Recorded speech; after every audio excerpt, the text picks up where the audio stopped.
नमस्कार, आप देख रहे हैं न्यूज़। मैं आपके साथ हर्ष कुमार। आज मोदी 2.0 का अंतरिम बजट पेश हुआ है। वित्त मंत्री निर्मला सीतारमण द्वारा छठी बार बजट पेश किया गया है और ये ऐसे करने वाली दूसरी वित्त मंत्री बनी है। और ये देखिए, पहला तस्वीर जो आपको दिखा रहे हैं, ये निर्मला सीतारमण जो राष्ट्रपति द्रौपदी मुर्मू से जाकर मिले हैं और द्रौपदी मुर्मू उनके मुंह मीठा किए हैं। उसके बाद संसद भवन के बाहर का तस्वीर देखिए और एक और तस्वीर जो अब निर्मला सीतारमण संसद भवन में बोलना शुरू की हैं। चलिए, बजट तो आ गया, अब बात होगा कि मोदी क्या कह रहे हैं और मोदी के विरोधी क्या कह रहे हैं इस बजट पे। आइए देखते हैं। निर्मला जी का ये बजट देश के भविष्य के निर्माण का बजट। चुनाव के पहले मोदी सरकार ने अपना अंतिम बजट पेश कर दिया है। बजट में लोक लुभावन के बजाय देश की अर्थव्यवस्था को मजबूती देने का काम किया गया है। पीएम मोदी ने कहा, बजट का फोकस गांव, गरीब और युवाओं पर है। सरकार बजट को गांव और गरीबों के उन्नति से जोड़ रही है, तो वहीं विरोधी कह रहे हैं कि बजट में जिसमें लोगों को राहत मिलती, ना तो उसमें महंगाई को कम करने के उपाय बताए गए हैं, ना रोजगार पर को ध्यान केंद्रित किया गया है। ले देकर सिर्फ अपना गुणगान किया है, अपनी पीठ थपथपाई है। चलिए, अब हम आपको बताने जा रहे हैं कि किसे क्या बजट में कितना आया। और देश के प्रधानमंत्री नरेंद्र मोदी कहते हैं कि भारत में 4 जाति हैं: गरीब, युवा, महिला और किसान। तो आइए जानते हैं, पहले गरीबी से शुरू करते हैं कि गरीबों के लिए क्या हुआ। तो चलिए, अब सबसे पहले बात करेंगे गरीबी पे। तो गरीबी में 25 करोड़ लोगों को गरीबी से बाहर निकालने का काम किया है प्रधानमंत्री नरेंद्र मोदी ने। अब गरीब कल्याण योजना में 34 लाख करोड़ रुपए खाते में भेजे जाएंगे। पीएम आवास योजना में 2 करोड़ नए घर दिए जाएंगे। 1 करोड़ घरों को सौर ऊर्जा के पैनल मिलेंगे। और साथ में बताते चले कि 1 करोड़ परिवार को 300 यूनिट बिजली मुफ्त भी मिलेगी। चलिए, अब बात करते हैं किसानों के बारे में। तो किसानों को 4 करोड़ किसानों को किसान फसल बीमा का लाभ मिला है। लगभग 12.25 करोड़ किसानों को किसान सम्मान निधि का लाभ मिला है। सबसे बड़ी मुद्दा रही है भारत में इस साल क्या, हर एक साल यही मुद्दा रहती है किसानों की आय को लेकर। तो इस बार किसान की आय बढ़ाने की कोशिश की जाएगी, ऐसा प्रधानमंत्री नरेंद्र मोदी ने कहा है। बजट में कहा गया है। देखते हैं इस पे काम कितना हो पाता है, क्योंकि हर साल ये भी बोला जाता है कि किसानों को आय बढ़ाए जाएंगे, लेकिन हर बार बढ़ नहीं पाता है। तो इस साल फिर से देखा जाएगा कि अगले बजट जब आएंगे तो उसमें ये काम पूरा हो पाता है या नहीं, ये देखने वाली बात होगी। इस साल किसानों के लिए नैनो डीएपी का प्रावधान किया गया था, लेकिन अभी तक ये ज्यादातर इलाका में नहीं पहुंच पाया है। तो इस पे भी काम किया जाएगा। फसलों पर नैनो डीएपी का इस्तेमाल किया जाएगा और इसके उत्पाद और भी बढ़ाए जाएंगे। चलिए, अब बात करते हैं महिलाओं को क्या मिला इस बजट से। तो महिलाओं को 1 करोड़ महिलाएं लखपति दीदी बनी हैं।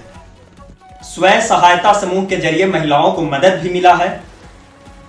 महिलाओं के लिए सबसे बड़ी बात, जो आज पूनम पांडे जिनकी मौत हुई है और वो मौत सर्वाइकल कैंसर के कारण हुई है, तो इसके लिए भी बजट में बात रखा गया था और इसमें बताया गया है कि 9 से 14 साल की लड़कियां को सर्वाइकल कैंसर का मुफ्त में टीका लगेगा। अब चलिए बात करते हैं युवाओं के लिए। तो युवाओं के लिए स्किल इंडिया मिशन के तहत 1.4 करोड़ युवाओं को ट्रेनिंग दी जाएगी। और अभी युवाओं में सबसे बड़ा चीज देखा जा रहा है कि वो जो भी कोशिश कर रहे हैं वो एक बार में सफल नहीं हो पा रहे हैं। तो ऐसे लोगों के लिए सरकार ने काम किया है और 54 लाख लोगों को दोबारा से ट्रेंड किया गया है। जैसा कि हर साल सवाल उठाए जाते हैं शिक्षा व्यवस्था और शिक्षा नीति को लेकर, तो सरकार ने इस पे काम किया है और 3000 नए ITI खोले गए हैं पिछले, यानी कि 2023 में 3000 ITI खोले गए हैं। और इस बजट में कर्ज को भी मद्देनजर रखा गया है और युवाओं के लिए 50 साल के लिए बिना ब्याज का कर्ज मिलेगा। तकनीक अनुसंधान को बढ़ावा देने के लिए कर्ज मिलेगा। और बात की जाए युवाओं के लिए फंड, तो सरकार 1 लाख करोड़ का फंड बनाएगी जो युवाओं के हित में काम करेगा। अब आपको बताते चले कि भारत विश्व का सबसे बड़ा दूध उत्पादक है, लेकिन यहाँ पे दूध उत्पाद करने वाले जानवर जो कि बहुत कम हैं। और सबसे ज्यादा इस साल, यानी पिछले साल या इस साल भी कहें, तो सबसे ज्यादा जो रोग से जानवर मरे हैं वो खुरपका रोग है। खुरपका रोग पर इलाज का प्रावधान किया जाएगा, इस पे दवाइयां निकाली जाएंगी और सरकार इस पे काम करके सभी घर घर तक टीका का प्रावधान करेगी, जो हर जानवरों तक पहुंचे, हर घर तक पहुंचे, ताकि दूध का उत्पाद देश में ज्यादा से ज्यादा हो, ताकि देश को इसका लाभ मिल सके। अब बात करते हैं अस्पताल को लेकर। तो इस बजट में बताया गया है कि इस साल 5000 नए एम्स का स्थापना किया जाएगा। अब सबसे बड़ी बात होती है कि भारत में अस्पताल बहुत कम है और डॉक्टरों की संख्या दिन प्रतिदिन बढ़ती जा रही है। तो ऐसे में काफी सारे डॉक्टर जो है वो बेरोजगार बैठे हुए हैं। हालांकि डॉक्टर बेरोजगार नहीं हो सकते, लेकिन अच्छे अस्पताल उनको नहीं मिल पा रहा है। इसके लिए बजट में बताया गया है, इसके लिए टीम गठित की जाएगी। सरकार 5000 नए एम्स की स्थापना करेगी। अब इस अंतिम बजट में जो फायदा होगा वो यात्रियों को और रेलवे को मद्देनजर रखते हुए किया गया है। पहले ये तस्वीर देखिए आप, ये वीडियो क्लिप, ये दशहरा हो, दिवाली हो, छठ पूजा हो, ये किसी भी पर्व के दिन ये भीड़ इतनी ज्यादा बढ़ जाती है कि रेलवे को मैनेजमेंट करना मुश्किल हो जाता है। देखिए आप ये तस्वीर में देख रहे होंगे कि कितने पुलिसकर्मी तैनात हैं, उसके बावजूद भी काफी मशक्कत करनी पड़ रही है। और ये जो क्लिप है, ये वीडियो क्लिप जनरल डिब्बे का लिया गया है। तो सरकार इस सभी को देखते हुए 40,000 नए जनरल बोगियों को जोड़ने की ऐलान की है। तो अब इससे रेलवे और यात्रियों को कम से कम समस्याओं को समाधान करना पड़ेगा और 40,000 नई बोगियां जोड़ी जाएंगी। लेकिन बात यहां पे वो आ जाता है कि अगर रेलवे बोगियां जोड़ रही है तो इसके साथ ट्रेनों की भी संख्या बढ़ानी चाहिए। जो ट्रेन नहीं चल रही है उन्हें भी पर्व के दिन स्पेशल ट्रेन बनाकर चलानी चाहिए, ताकि ऐसे नुकसान सभी को है। ऐसे में कितने लोग अपनी जान गंवा देते हैं भीड़ में।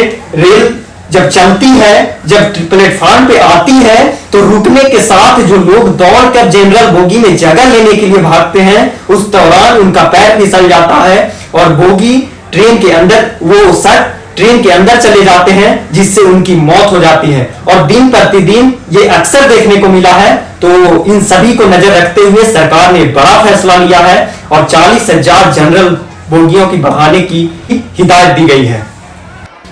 वित्त मंत्री निर्मला सीतारमण ने लक्षद्वीप को भी लेकर बड़ा ऐलान किया है। जैसा कि अभी हाल में ही चर्चा चल रहा था, जो देश के प्रधानमंत्री लक्षद्वीप गए हुए थे और वहां पे मालदीव से अनबन हो गई है। तो ऐसे में इसे लेकर ऐलान किया है। निर्मला सीतारमण ने कहा है कि लक्षद्वीप में बुनियादी ढांचों के विकास के लिए फंड देंगे।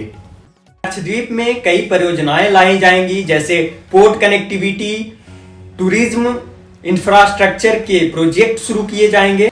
लक्षद्वीप के साथ कई द्वीपों पर सुविधाओं का विकास होगा। पर्यटन के साथ साथ रोजगार के नए अवसर पैदा होंगे।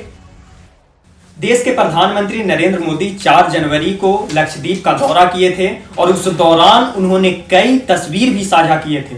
वित्त मंत्री निर्मला सीतारमण ने कहा कि उन्होंने खेल पर भी ज्यादा ध्यान दिया और खास करके खेल में शतरंज पे, जो कि आज 80 से ज्यादा शतरंज के ग्रैंड मास्टर्स हैं, लेकिन यही आंकड़ा 2010 में 20 से ज्यादा थे। तो समझ लीजिए कि इतने सालों में कहां खेल का लेवल किस स्तर से किस स्तर तक पहुंच गया। क्रिकेट तो छोड़िए, अब शतरंज में भी लोग महारत हासिल कर रहे हैं। चलिए, तो बात हुई बजट में, बहुत सारी बातें हुई और बहुत सारी वादे भी हुए। लेकिन अब देखना यह है कि क्या अगले साल तक इन सभी पे काम किया जाएगा या फिर अगले साल इसी बजट को किसी और तरीके से पेश किया जाएगा। ये सब जानने के लिए देखते रहिए न्यूज वर्स।